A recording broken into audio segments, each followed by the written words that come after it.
Hello everybody and welcome back for some weekly VR news. As always, I'm Mateo311 and this is your channel for everything VR related. So today we have a major topic that we have to discuss, the fact that many aspects of the gaming industry have become unsustainable. Now, this is looking much worse on the flat side of things and actually kind of positive when it comes to VR. We'll get into all of that, and on top of this, it's also business as usual. There's a few cool games releasing this week, there's even better game updates coming down the pipe, and a few additional stories. Now there are of course links and timestamps if you want to skip ahead, but before we jump in, this video is brought to you by my sponsor Kiwi Design. Have you added about 15 accessories to your Quest 2 and it no longer fits in the official case? Well, don't worry, because Kiwi has you covered. Kiwi's brand new carrying case guarantees to fit 9 accessories. There's pockets for extra cables, an ample amount of padding, and a hard exterior to help protect your device, plus a nice sleek black water resistant design. There's a link in the description to their website, and don't forget to use discount code Mateo311 for 5% off and to help support my channel. Okay, so let's start off like normal with the check-in, and that's what exactly have I been up to in the VR industry. Again, it's business as usual. I'm playing Asgard's Wrath nearly on a daily basis. I'm also playing some unreleased games, preparing content for the channel, but I am excited for some unique videos coming out this week. Wednesday, I'm going to be doing an accessories video, but it's going to be things you probably haven't heard of. You know, some unique VR accessories that you may need. And on Friday, I have a video I'm really excited for. I'm going to be hashing things out with Gamertag VR.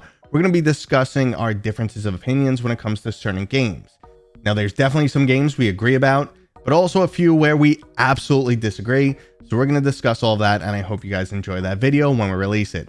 But for now, let's get into this week's new releases, starting with Swarm 2. Now, I recently covered this week's releases in the March new releases video, so I'm going to go through these a little bit faster than normal. Swarm 2 is bringing back VR's #1 arcade shooter, where you grappling hook around the level like Spider-Man with guns, fighting hordes of robotic enemies. The same extreme challenge level from the original game still exists. However, this time they've added a full progression system and additional roguelike elements. There's also new gameplay modes, asynchronous multiplayer, and 45 new unique levels. So fans of the original will definitely want to try this one out, but it's also a great starting point for any noobs out there. Now, if you're looking for an interactive VR story inspired by historical events, The Pirate Queen, A Forgotten Legend is also dropping this week, and it's narrated by Lucy Liu. Designed more as an interactive story rather than an actual game, you'll be climbing aboard a 19th century Chinese pirate ship and embarking on your journey to become the most powerful pirate of all time. I've yet to try this experience, but I feel it could go either way. It might be some excellent storytelling that I end up loving, or a throwaway experience that I never think about again. I'm curious how you guys are feeling about this one, so let me know down in the comments right now. Now, the next release, Penguin Paradise, I'm almost guaranteed to skip. It's basically a Gorilla Tag clone with some extra gameplay modes. You could jump in for Battle Royale, Freeze Tag, and some good old-fashioned sledding. Now, I figured out a long time ago that Gorilla Tag just isn't for me, and I don't want to go through that whole process again with Penguin Paradise, but again, I shouldn't knock things until I try them. But for now, let's just move on to a new platformer, Stilt.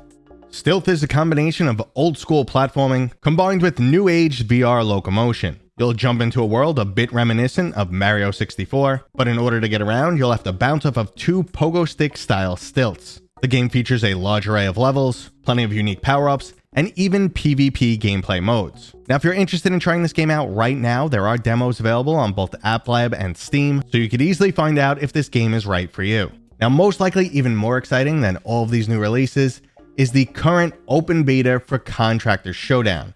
That's right, it's free, you could jump in right now and experience VR's brand new Battle Royale experience. So if you're currently a fan of Contractors but want something new to experience, or you're looking to move on from something like Population 1, Contractors Showdown is definitely the experience for you. Now, the open beta is currently available on both Steam and MetaQuest headsets, but it's only running until March 17th, so if you want to try out this game, go ahead and jump in as soon as possible.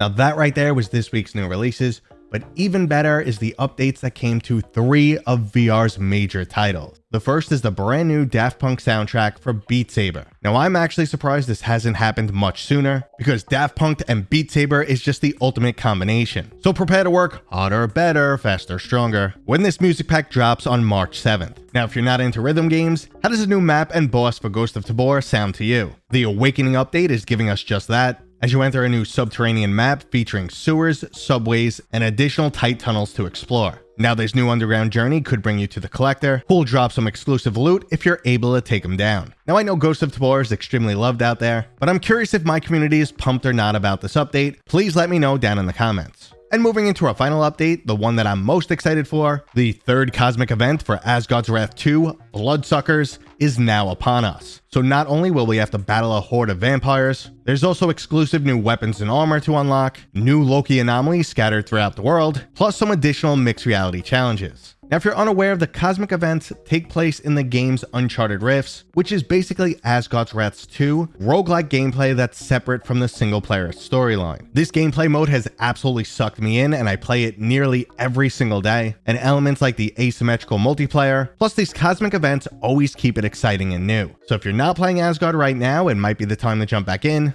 and for those still playing like myself, we get to enjoy some new updates. And let's finally get to our last topic, the fact that the gaming industry is becoming completely unsustainable. There's tons of things going on right now. First up, it appears that a lot of other parties are joining the PlayStation VR 2 hate bandwagon. I don't want to describe it that way.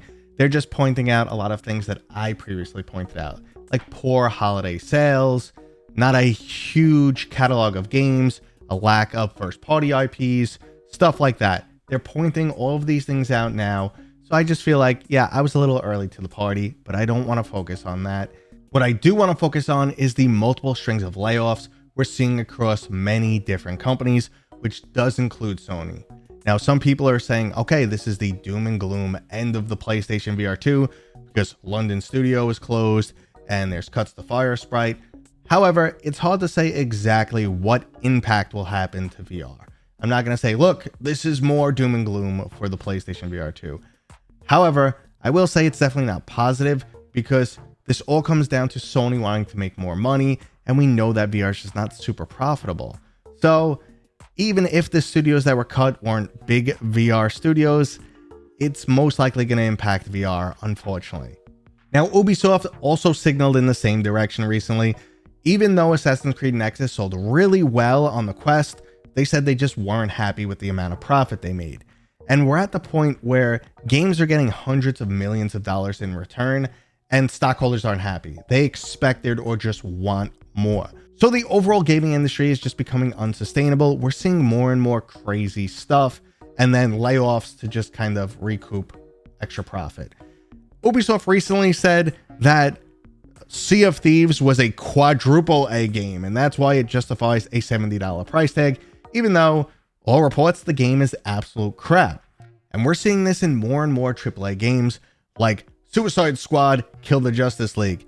It looks significantly worse than other games in the Arkham series.